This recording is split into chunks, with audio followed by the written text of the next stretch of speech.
Stuart, frustrating night here at Portman Road. Ipswich Town held 0-0 by Cheltenham. We feel like they need to be winning these games. The first half gave us every indication to think they were going to win it, apart from the crucial goal, and ultimately that's cost them, isn't it?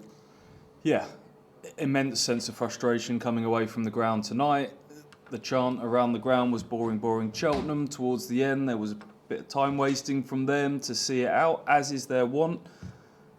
But Ipswich gave them the opportunity to do that. They've only got themselves to blame for not putting this game to bed in the first half, because they were utterly dominant in that first half, carved open several chances, didn't get the goal, and were made to rue it.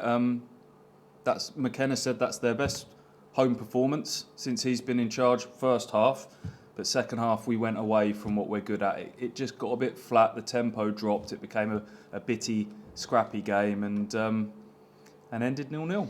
Yeah, for me, probably the best of those chances came inside the first 5 minutes, with Wes Burns coming in at the back post, and he put the ball over the top, and you'd have backed him to score that. Really, he's got 9 for the season. He scored some really good goals.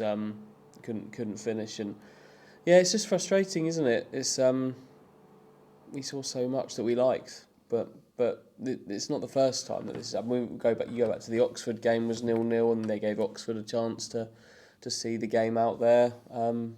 You do pay the price if you don't take your chances. Yeah, and these games happen over the course of a season. You get these sort of nights, but as Kieran McKenna has just said himself, the situation that Ipswich are in, where they're chasing a gap, they're trying to undo damage from the start of the season.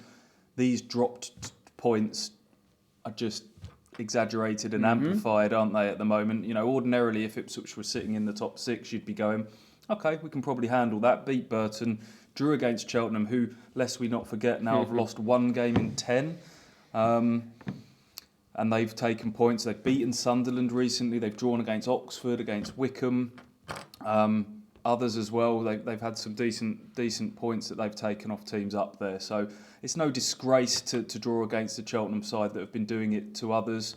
It still keeps them ticking along at that sort of 2. You know, you look at it and you go, okay, 2 points a game over the last 2, but other teams around them have got games in hand, and the gap could have closed to 2 points tonight, which would have got everyone really excited going into these next 2 away games. But listen, if you want a positive spin on it tonight, they could have lost that on a really bad day, because in the second half, Cheltenham actually did come back at them for a spell and had 1 or 2 chances themselves. So it's another clean sheet, remarkable run of clean sheets. Now 5 in a row, I think 8 in 11 under McKenna. Doesn't feel like much of a consolation at the moment, but No, it really doesn't. For me, this is a really frustrating one. Really, really frustrating, because they had done enough to get themselves into a winning position. They're playing catch up, and even now, yes, it's down to 4 points. It was 10 at one point when McKenna took over. That's great progress, but they're just playing so much of a game of catch up from the start of the season. And Cheltenham's quite a good shorthand for that. I think Cheltenham was a game that they led at Cheltenham, ultimately lost it, and Ipswich. You don't want to be giving. They've given up 4 points to a promoted League 2 side in Cheltenham, and that's not what they want to be doing, and that just goes all the way back to August, and that's, I fear that could be the story of this season. But when we get to the end of it, but what they have done is put themselves in a position where they're right in the mix. Not a disaster tonight, but for me it feels like a really frustrating one. Yeah, and what adds to that sense of frustration is that Lee Evans was missing tonight with that knee injury he picked up in the latter stages of the win against Burton at the weekend. He's going to be out for a few weeks, is the verdict from Kieran McKenna, which to me is a big blow. I thought as much as Tom Carroll did really well in the first half, today he faded, as did several players in that second half. It was like the plug had got pulled on a few of them, and I think they'll miss Lee Evans. I think he changes the dynamic of this team, and there's not many, whether it's Carroll or Backinson, that can play the same role as Lee Evans. So that sort of adds to the disappointment tonight for me. But they've never found a midfield blend away from Morsey and Evans, have they? Morsey and Evans are the premier partnership. They've never found a consistent answer when that's not available. I don't think, and it'll be.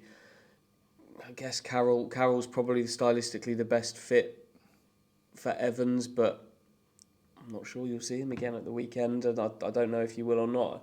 Back in St El Mazouni, back in the picture, if they're going to have to do without Evans for a few weeks, that's a bit of a problem area, I think. Yeah, I'm sure we'll pick the bones out of some of the other chances and the team selection and whatnot with our various podcasts and videos throughout the week. But for now, let's put a cap on a frustrating and disappointing night for Ipswich Town.